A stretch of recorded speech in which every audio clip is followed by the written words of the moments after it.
அப்படின்னு அந்த பிள்ளைங்களை அரவணைத்துக் கொண்டு அவர் தன்னுடைய செய்தியை சொல்றார்.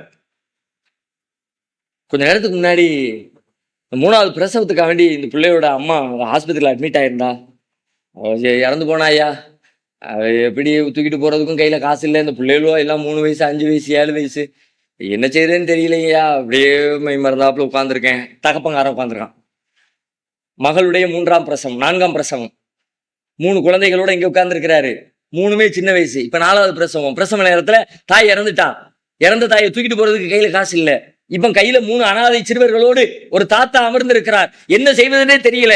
பின்னாடி நடக்கிற இந்த பிள்ளைங்க பண்ற அலப்பறை எதுவுமே அவருடைய கண்கள்ல விளங்கல. ஐயோ, இந்த பிள்ளைங்களுடைய எதிர்காலம் என்ன ஆக போதோ தெரியலையே அப்படிங்கிற அந்த புத்தி பேதலிப்புல கவனச்சிதறல்ல அது குறித்தே சிந்தித்துக் கொண்டிருக்கிற பொழுது இவர் உரையாடுகிறார். இந்த உரையாடலை கோபத்தோடு சலனத்தோடு வெறுப்போடு அந்த இடத்தை அந்த பிரச்சனையை அணுகிய அந்த மனிதர் இந்த தாத்தா சொல்லி முடிச்ச உடனே எப்படி ஆயிருப்பாருன்னு யோசிங்க.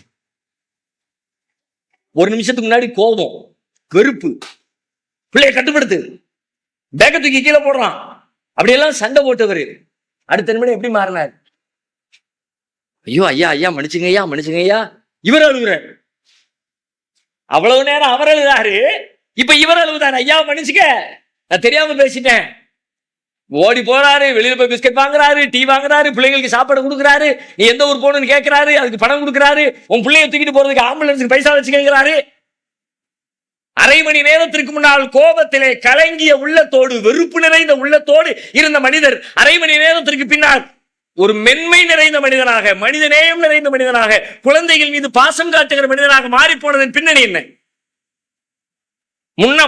முதலில் வந்தது துன்பம் தான், வெறுப்பு தான், கோபம் தான். ஆனால் அந்த கோபத்தை பின்னால் வந்த ஒன்று மாற்றியதே. எப்படி மாத்துச்சு? உடனே வந்துட்டதுனால நமக்கு தெரியுது. இப்ப நம்ம அதை பத்தி எப்படி பேசுறோம்? இந்த வீட்டை சுத்தி பார்க்கறதுக்கு 5 நிமிஷம், தெருவை சுத்தி பார்க்கறதுக்கு அரை மணி நேரம் மாறி சில துன்பங்கள் உடனே மாறிவிடும். சில துன்பங்களுக்கு பின்னால் வருகிற இன்பங்கள் சற்று காலதாமதமாக வரும்.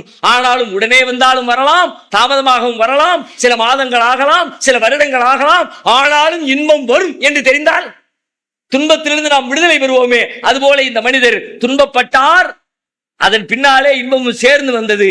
அவருடைய மனதிலே மாற்றம் ஏற்பட்டு ஒரு தெளிவான மனநிலைக்கு மாறுவதற்கு பின்னால் உள்ளது என்ன என்பதை தெரிந்தால் மனம் சாந்தியாய். இப்ப நமக்கு தெரிய மாட்டேங்குது. இப்ப என்ன பண்றது? தெரியலாம் முடியாது. வேற என்ன பண்றது? அல்லாஹ் மேல நம்பிக்கை வை, அதான் வேற வழியே கிடையாது. நான் தெரிஞ்சுக்கணும் அவசியம் இல்லை. என் ரப்பு போய் சொல்ல மாட்டான், அந்த நம்பிக்கை இருக்கா இல்லையா? யாருக்கா அதுல டவுட் இருக்கா? எப்படி அல்லாஹ் சொன்னா ஆனா அப்படின்னு